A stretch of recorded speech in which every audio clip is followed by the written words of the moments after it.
Кой е най-важният съвет за един начинаещ автор? Здравейте, аз съм Мартин Колев, автор на 7, скоро 8 книги, и когато преподавам творческо писане, има един съвет, който винаги давам на начинаещи автори. И сега ще го споделя с вас. Четенето е точно толкова важно за един писател, колкото и писането.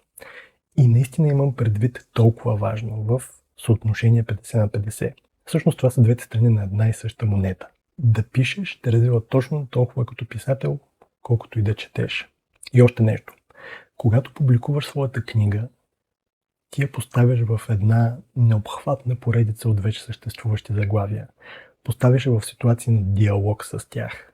Много често млади писатели ми казват: аз не чета много, за да не се влияя. И, за съжаление, това си личи. Задължително те се влияят най-много от това, което е дошло преди тях. Ако си направиш проучването, ако се запознаеш с жанра, в който пишеш, с важни заглавия от него, ти разбираш какво е направено преди теб и какво може да се направи по нов, различен, неочакван начин.